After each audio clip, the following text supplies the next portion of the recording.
ఓం శ్రీ కృష్ణ సద్గురు పరబ్రహ్మణే నమః.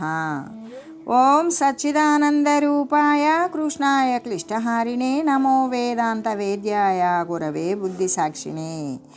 ఓం సశంఖ చక్రం సకిరీటకుండలం సపీతవస్త్రం సరసిరుహేక్షణం సహార వక్షస్థల కౌస్తుభశ్రియం నమామి విష్ణుం శిరసా చతుర్భుజం. శ్రీ మహాభాగవతము ఏకాదశ స్కంధము. ఓ దేవముని, నీ యొక్క దివ్య చరిత్రను తెలుసుకొని స్తుతించడానికి ఎవనికి శక్యము? భార్యాపుత్రులను మిత్రులను భోగాలను వదిలిపెట్టి తపస్సు చేసే సద్ధర్ములకు విఘ్నాలు ఎన్నటికీ కలుగవు. విశ్వేశ్వని కొలిచేవానికి అంతరాయము ఉండదు. కామక్రోధాలు ఉన్న తపస్వి యొక్క తపస్సు మురికి గుంటలోని నీటి వంటిదే కదా. నిన్ను వర్ణించతరమా నిర్మలాత్మ, మా తప్పు క్షమించు అని స్తుతించగా అతడు ప్రసన్నుడయ్యాడు. అప్పుడు తన సామర్థ్యం చూపాలి అనుకున్నాడు. ఆ మునీశ్వరుడు అత్యద్భుతంగా తన శరీరంలోని రోమకూపాల నుండి 3,000,000 కన్యలను పుట్టించాడు. వచ్చిన గంధర్వ దేవకాంతలకు మనసులో పరమాద్భుతం భయము కూడా కలిగింది. వారు మునిని స్తుతించి ఆ విలాసవతులలో ఊర్వశి అనే దానిని తమతో తీసుకుని వెళ్ళారు. ఇంద్రుని సభలో ఆమెను పెట్టి ఆ వృత్తాంతం అంతా చెప్పారు. ఇంద్రుడు కూడా మనసులో ఆశ్చర్యపడి ఊరుకున్నాడు. అటువంటి నారాయణ మునీశ్వరుని వృత్తాంతం వినేవారు పరమ శుభకరమైనటువంటి గుణాలనే పొందుతారు అని చెప్పాడు. ఋషభునకు నాత్మయోగమీ రీతి చెప్పిన చ్యుతుడు భూమి భారము నడపనంత సొరిదినవతారములు దాల్చి సొంపు మీర రాత్రి చెరులను జంపెనేర సముతోడా. ఈ రీతిగా అచ్యుతుడు ఋషభునకు ఆత్మయోగాన్ని తెలియజేశాడు. అతడు భూభారాన్ని తగ్గించడానికి క్రమంగా అవతారాలు ధరించి నీరసించేలాగా రాక్షసులను చక్కగా సంహరించాడు. అటువంటి పరమేశ్వరుడు లీలా విలాసంగా మత్స్యము, కూర్మము, వరాహము, నారసింహము, వామన, రామ, రఘురామ అంటే పరశురామ, రఘురామ, మరి రామ, బుద్ధ, కల్కి మొదలైనటువంటి అవతారాలు ఎన్నింటినో గ్రహించాడు. వాటిని అన్నింటినీ కూడా తెలిసి నూతించడం ఆ ఆదిశేషునికి బ్రహ్మకు కూడా సాధ్యం కాదు.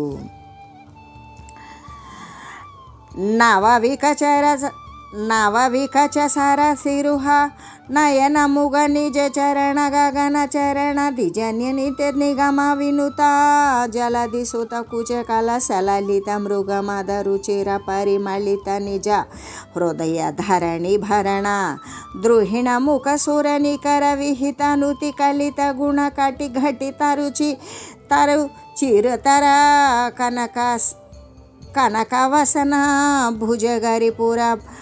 భుజగరిపువర గమన రజతగిరిపతి వినుత సతత జపరత నియమ సరణి చరిత తిమిఖ మఠ కిటి నృహరి ముదిత బలి నిహిత పద పరసుధర దశ వదన విధలన మురదమన కలిక కలుష సుమద పహళన కరివరద ముని నరసుర గరుడ వినుత.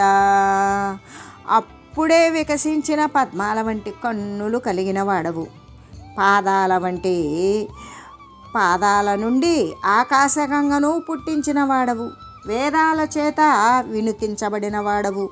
భూభారాన్ని సహించేవాడవు, వహించేవాడవు.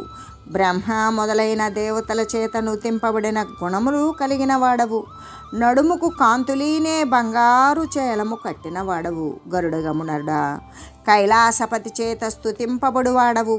నిత్యము జపము చేసేవారి పట్ల ఆసక్తి కలవాడవు. నియమిత మార్గములో చేరించేవాడా మత్స్యము, కూర్మము, వరాహము, నృసింహము, వామన, పరశురామ, రఘురామ, కృష్ణ, కల్కి అవతారాలు దాల్చిన వాడవు. గజేంద్రుని రక్షించిన వాడవు. మునివరుల చేత, దేవతల చేత, గరుడుని చేత పొగడబడిన వాడవు. ఈ విధంగా ఉన్న శ్రీమన్నారాయణుని లీలా విలాసాలు అనంతంగా ఉన్నాయి.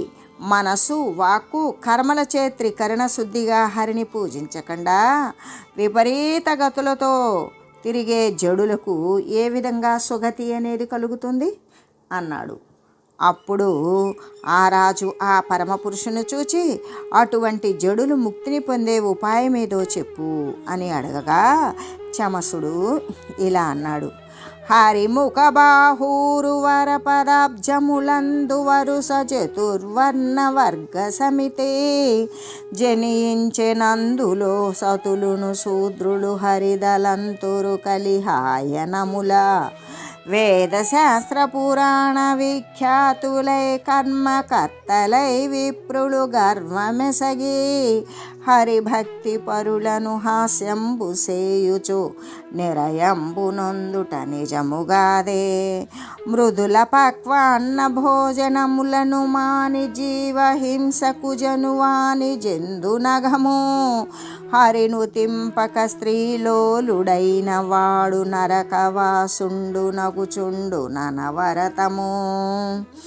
హరి యొక్క ముఖము నుండి బ్రాహ్మణులు, బాహువుల నుండి రాజులు, ఊరువుల నుండి అంటే తొడల నుండి వైశ్యులు, పాదాల నుండి శూద్రులు జన్మించారు.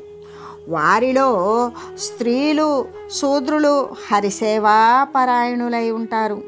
కలియుగంలో బ్రాహ్మణులు వేదశాస్త్ర పురాణాలలో పండితులై కర్మలకు తామే కర్తలై గర్వించి ఉంటారు. హరిభక్తి పరులను పరిహసిస్తూ నరకం పొందుతారు. ఇది నిజము. మృదువైన వండిన అన్నాన్ని తినడం మాని జీవహింస చేసి మాంసం తినేవారికి పాపం కలుగుతుంది. హరిని సేవించకుండా స్త్రీలోలుడైన వాడు ఎన్నటికీ కూడా నరకాన్నే పొందుతాడు. కాబట్టి ఇళ్ళు, వాకిళ్ళు, భార్యాపుత్రులు, ధనధాన్యాదులు వీటి యందు మోహపడే ముక్తి మార్గాలు కనబడేవి కావు అని నిందించేవారు హరిభక్తి లేనివారు దుర్గతిని చెందుతారు అని మునివరుడు చెప్పగా విదేహుడైన నిమి ఇలా అన్నాడు. ఏ యుగంబునందు నే రీతి వర్తించు నెట్టి రూపువాడు నిర్విధమున మునును తింపబడెను ముని దేవగణముచే విష్ణుడవ్యయుండు విశ్వవిభుడు. విశ్వనాయకుడు అవ్యయుడు అయిన విష్ణువు ఏ యుగంలో ఏ రీతిగా ప్రవర్తిస్తాడు, ఎలాంటి రూపం కలిగి ఉంటాడు, ముని దేవగణాల చేత పూర్వం ఏ విధంగా నూతింపబడ్డాడు ఇలా అతడు అడగగానే వారిలో కరభాజనుడు అనేవాడు ఇలా సమాధానం చెప్పాడు. విష్ణువు అనేక అవతారాలలో అనేక రూపాలను అనేక వర్ణాలను కలిగి ఉంటాడు. రాక్షసులను సంహరించి దుష్టజనులను శిక్షిస్తూ శిష్టజనులను రక్షిస్తూ ఉంటాడు. అతడు కృతయుగంలో తెలుపు రంగులో చతుర్బాహుడై ఉంటాడు. జటలు, నారచీరలు, నల్ల జింక చర్మం, ఉత్తరీయము, జపమాల, దండ కమండలాలు ధరించి ఉంటాడు. నిర్మలమైన తపస్సును, ధ్యానాన్ని అనుష్ఠించే ఉత్తములైన పురుష శ్రేష్ఠులు ఆ హరిని హంసుడు, సువర్ణుడు, వైకుంఠుడు, ధర్ముడు, అమలుడు, యోగీశ్వరుడు, ఈశ్వరుడు, పురుషుడు, అవ్యక్తుడు, పరమాత్ముడు అనే దివ్యమైన నామాలతో కీర్తిస్తూ ఉంటారు. త్రేతాయుగంలో రక్తవర్ణుడై 4 చేతులతో అలరారుతూ ఉంటాడు. విశిష్టమైన 3 మేఖలలు ఉంటాయి. కేశాలు బంగారు వర్ణంలో ఉంటాయి. అతడు వేదత్రయ స్వరూపుడు. సృక్కు, శృవాది ఉపలక్షణాలతో శోభిల్లేవాడు అయి ఉంటాడు. అతనిని బ్రహ్మవాదులు విష్ణువు, యజ్ఞుడు, పృశ్నిగర్భుడు, సర్వదేవుడు, ఉరుక్రముడు, వృషాకపి, జయంతుడు, ఉరుగాయుడు అనే పేర్లతో స్తుతిస్తూ ఉంటారు. అదే ద్వాపరయుగంలో అయితే శ్యామలమైన దేహంతో పీతాంబరుడై ఉంటాడు. 2 చేతులతో దివ్యాయుధరుడై శ్రీవత్సము, కౌస్తుభము, వనమాలలతో విరాజిల్లుతూ మహారాజ లక్షణాలతో ఉంటాడు. జనార్దనుడు, వాసుదేవుడు, సంకర్షణుడు, ప్రద్యుమ్నుడు, అనిరుద్ధుడు, నారాయణుడు, విశ్వరూపుడు, సర్వభూతాత్మకుడు మొదలైన పేర్లతో ప్రసిద్ధుడై పట్టాభిషిక్తులైన రాజుల చేత నూతింపబడుతూ ఉంటాడు.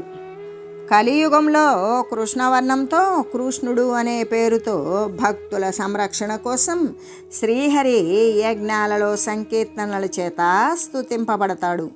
హరి, రాముడు, నారాయణుడు, నృసింహుడు, కంసారి, పద్మోదరుడు మొదలైన అనేక నామాలతో బ్రహ్మవాదులైన మునీంద్రులు నూతిస్తూ ఉంటారు. ద్రవిడ దేశంబునందుల తామ్రపర్ణి సహ్యజాకృతమాలాది సకల నదుల కెవ్వడేని భక్తితో నేగి అచట బొదలి తర్పణముగి చేయ పుణ్యమొదవు. ద్రవిడ దేశంలోని తామ్రపర్ణి, కావేరి, కృతమాల మొదలైన నదులు అన్నింటికి వెళ్ళి భక్తితో అక్కడ తర్పణాలు చేస్తే పుణ్యం కలుగుతుంది. ఈ విధంగా ప్రశంసింపదగిన కావేరి మొదలైన మహానదులలో స్నానం చేయడము, ఆ నీటిని త్రాగడము, అక్కడ దానాలు చేయడము, విష్ణువును ధ్యానించడము, ఆ కథలను వినడము కలిగే రసానుభవంతో మునిగిపోయిన భాగవతోత్తములు అయితే శాశ్వతమైన పదాన్ని పొందుతారు అని ఋషభుని కుమారులు భగవంతునికి ప్రతిరూపాలు అయిన ఆ మునీశ్వరులు పరమపురుషులులాగానే విదేహరాజుకు మోక్షప్రాప్తి కలిగించే భాగవత ధర్మాలను ఉపదేశించి అంతర్ధానమయ్యారు. మిథిలాధిపతి కూడా జ్ఞానయోగాన్ని అంగీకరించాడు, నిర్వాణ పదాన్ని పొందాడు. ఈ ఉపాఖ్యానాన్ని వ్రాసినవారు, పఠించినవారు, విన్నవారు కూడా ఆయురారోగ్య ఐశ్వర్యాలు కలిగి పుత్రులు పౌత్రులు కలిగి సకల కల్మషాలను పోగొట్టుకొని విష్ణులోకానికి వెళ్ళి నివసిస్తారు అని నారదుడు వసుదేవునికి చెప్పాడు.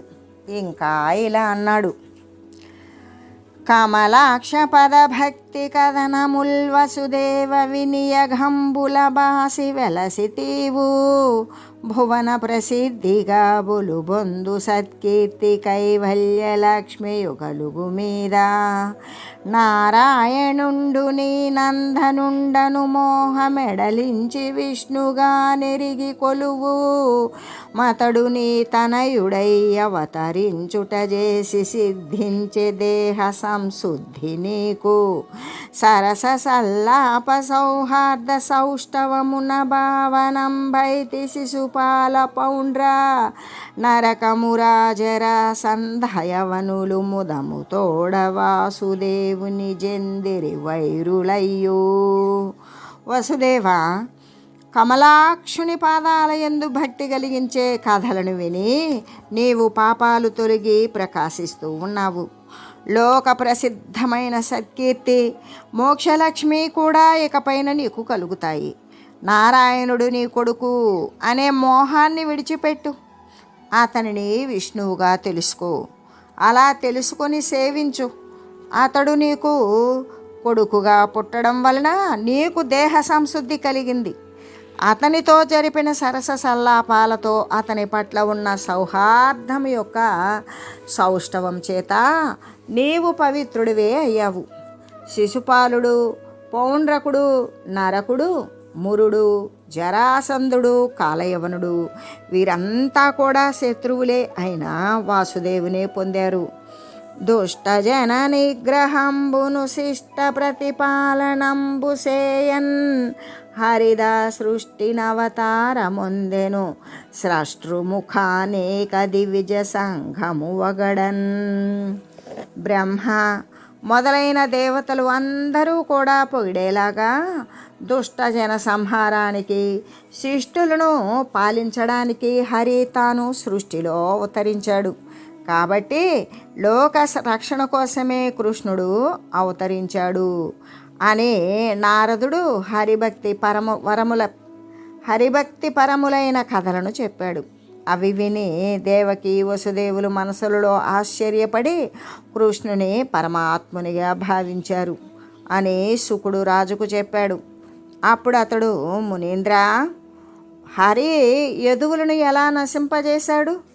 బ్రహ్మ, రుద్రుడు, ఇంద్రుడు, దిక్పాలకులు, మునీంద్రులు సపరివారంగా ద్వారకా నగరాన్ని ఎలా ప్రవేశించారు? అప్పుడు ఏం జరిగింది? పరమేశ్వర కథామృతం వీణుల విందుగా ఎంత విన్నా తనివి తీరదు. భక్త రక్షకుడైన హరిచరిత్ర ఎలా కొనసాగింది? ఆ తర్వాత ఉన్న వృత్తాంతం చెప్పు అని అడిగాడు. అప్పుడు సుఖయోగి ఇలా కొనసాగించాడు. బ్రహ్మాది దేవతలు శ్రీకృష్ణుని వైకుంఠానికి పిలవవచ్చుట. సురగరుడ ఖగచర విద్యాధర హర పరమేష్టి ముఖా సుధాసనులు మునుల్ సరసి జనయనుని కనుగొన నరుదెంచిరి ద్వారవతికి నతి మోదమునన్. దేవతలు, గరుడులు, ఖేచరులు, విద్యాధరులు, శివుడు, బ్రహ్మ మొదలైనటువంటి దేవతలు అందరూ మునులు పద్మాక్షును చూడడానికి అతి సంతోషంగా ద్వారకా నగరానికి వచ్చారు. కాని పరమేశుని యాదవ వన శోభిత పారిజాతు వనరుహనేత్రున్ జనకామిత ఫలదాయకు వినుతించిరి దివిజులపుడు వేదోక్తముగన్. యాదవులు అనే ఉద్యానవనంలోని పారిజాతము జనుల కోరికలను ఫలింపజేసేవాడు పరమేశ్వరుడు అయిన పద్మాక్షుని దేవతలు దర్శించుకుని అప్పుడు వేదమంత్రాలతో అతనిని ఇలా వినుతించారు. అఖిల లోకేశ సర్వేశయ భవ నీవునుదయమందుట భూభారముడుపు కొరకు పంచవింశోత్తర శతాబ్ద పరిమితంబునయ్యవిచ్చేయు వైకుంఠ హన్యమునకు.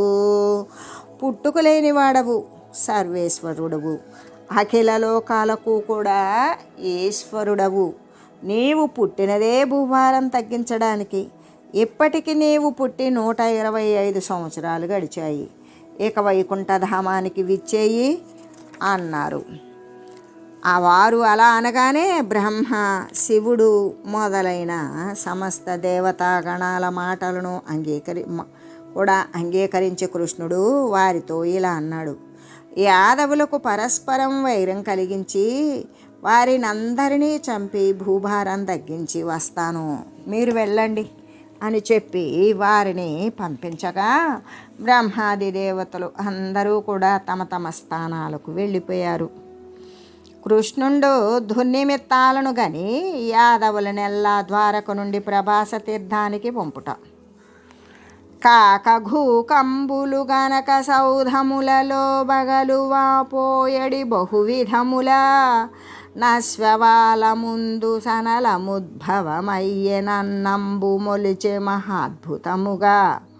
సుఖశారికలు రాత్రి సొగసె విశ్వరముల జంతువు వేరొక్క జంతువుగనే నొకి పౌర గృహములనుత్పలలు ధయించె బెరసెగా విరి రవి బింబమపుడు గాననుత్పాతములు సాల గానబడి నరయ నిందుండవలవదు యదువులారా తడయకిపుడ ప్రభాస తీర్థమున కరుగుడనుచు శ్రీకృష్ణుడెంతయు నానతిచ్చే. యాదవులారా, బంగారు మేడలలో కాకులు గద్దలు పట్టపగలే అనేక విధాలుగా అరుస్తూ ఉన్నాయి. గుర్రపు తోకలలో నిప్పు పుడుతోంది. అత్యాశ్చర్యకరంగా అన్నం మొలిచింది. చిలుకలు, గోరువంకలు రాత్రిపూట వికృత స్వరాలతో అరుస్తూ ఉన్నాయి. ఒక జాతి జంతువు వేరొక జాతి జంతువును కంటున్నది. పౌరుల ఇళ్లల్లో క్రమంగా ఉల్కలు పడుతూ ఉన్నాయి. సూర్యబింబాన్ని కావిరి కమ్మివేస్తోంది. ఉత్పాతాలు చాలా కనబడుతూ ఉన్నాయి. ఆలోచిస్తే ఇక ఇక్కడ ఉండకూడదు అనిపిస్తుంది. ఏమాత్రము ఆలస్యము చేయకుండా ఇప్పుడే ప్రభాస తీర్థానికి వెళ్ళండి అంటూ శ్రీకృష్ణుడు వారిని ఆదేశించాడు.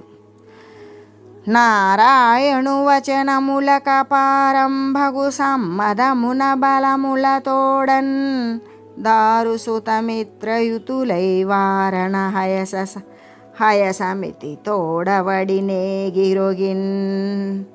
నారాయణుని మాటలకు వారంతా కూడా ఎంతో సంతోషించారు. భార్యాపుత్రులతో మిత్రులతో కలిసి సైనికులు గుర్రాలు ఏనుగులతో పాటుగా వెంటనే వేగంగా బయలుదేరారు. అప్పుడు జ్ఞానముననుద్ధవుడు ధనమానసమున నెరిగి శ్రీరామాధిప హరియోధీన జన కల్పభూజ సుధీనాయక మాకు నీవే దిక్కని బొగడెన్. ఉద్ధవుడు తనకు కలిగినటువంటి జ్ఞానంతో మనసులో ఇదంతా తెలుసుకున్నాడు.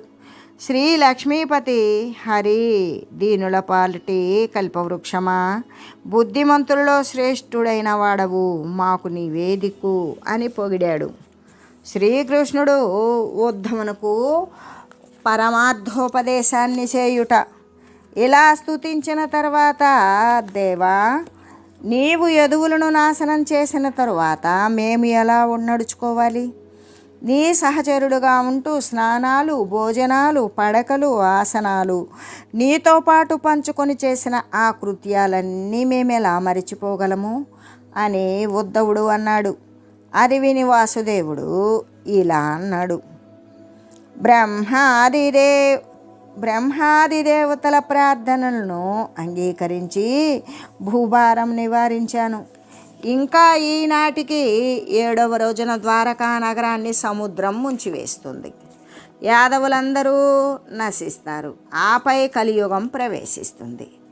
మరి కలియుగంలో మానవులు ధర్మాన్ని పాటించని వారే, ఆచారం లేనివారు, అన్యాయం చేసేవారుగా ఉంటారు.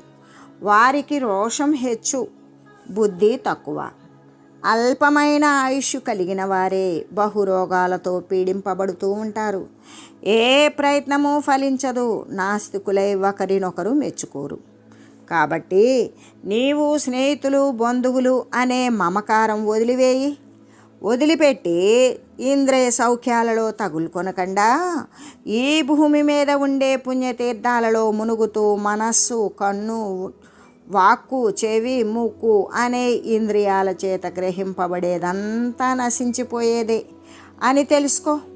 పురుషుడు రకరకాల ప్రయోజనాలను, కోరికలను కావాలి అనుకొని తన గుణదోషాల చేత మోహితుడై ఉంటాడు. కాబట్టి మావటివాడు మదగజాలను బంధించే రీతిగానే ఇంద్రియాలను, మనోవికారాలను నిగ్రహించుకో. అలా నిగ్రహించుకుని దారేషణ, ధనేషణ, పుత్రేషణ అనే ఈ ఏషణాత్రయాన్ని విడిచిపెట్టి మోదంలోనూ అంటే సంతోషంలోనూ దుఃఖంలోనూ కూడా సమాన భావం కలిగి ప్రవర్తించు. ఈ జగత్తు అంతటా కూడా పరమాత్మయే నిండి ఉన్నాడు అని గ్రహించు. మాయాదులు ఆత్మతత్వానికి లోబడినవని తెలుసుకో. జ్ఞానము, విజ్ఞానము కలిగి ఆత్మానుభవంతో సంతుష్టుడవై విశ్వాన్ని నన్నుగా భావించి మసులుకో అని ఆదేశించాడు వాసుదేవుడు. ఉద్ధవుడు భయభక్తులతో వినయంగా చేతులు జోడించి, మహాత్మా, సన్యాసుల లక్షణాలను అలవరుచుకోవడం కష్టం. పామరుడు వాటిని పాటించలేరు. నీ మాయ చేత భ్రాంతిని పొందే సంసారులు సంసార సాగరాన్ని దాటి ఎలా ముక్తి పొందగలరు? నేను మీ సేవకుడును. నన్ను అనుగ్రహించి నాకు చెప్పు. బ్రహ్మాది దేవతలు కూడా బాహ్య వస్తువుల కోసం భ్రాంతితోనే తిరుగాడుతూ ఉంటారు. నీ భక్తులైనట్టి పరమ భాగవతులు ఈ మాయను తొలగించుకోలేరు. అయితే నీ భక్తులైనట్టి పరమ భాగవతులు ఈ మాయను తొలగించుకోగలుగుతారు. గృహిణులకైనా, గృహస్థులకైనా, యతులకైనా నిత్యము నీ నామస్మరణమే మోక్ష సామ్రాజ్య పదవి. కాబట్టి పరమేశ్వర, నీ చరణాలే నాకు శరణాలు. నాపై దయారసం ఒలికించు అని ప్రియసేవకుడైన ఉద్ధవుడు అన్నాడు. అతనితో కంసారి ఇలా అన్నాడు. పురుషునకు ఆత్మకు ఆత్మయే గురువు అని తెలుసుకో. చెడు మార్గాలు పట్టకుండా సన్మార్గంలో నడుస్తూ పరమమైన నా నివాసాన్ని చేరుకో. సమస్తానికి కూడా మూలశక్తి సంపన్నుడను నేనే. అటువంటి నన్ను సాంఖ్యయోగాన్ని అవలంబించిన వారు ఎడతెగని తమ భావాలలో నన్ను పురుషునిగా ఊహించి ధ్యానిస్తూ ఉంటారు. అంతేకాదు, జీవజాలమంతా 1, 2, 3, 4 అనేక పాదాలు కలదిగా పాదాలు లేనిదిగా కూడా ఉంటుంది. అటువంటి జీవజాలంలో 2 కాళ్ళు కలిగిన మనుష్యునకు మేలు. వారిలో కూడా నిరంతరము ధ్యానంలో గొప్పవారైన యోగీంద్రులే ఉత్తములు. వారిలో సందేహించే వారి చేత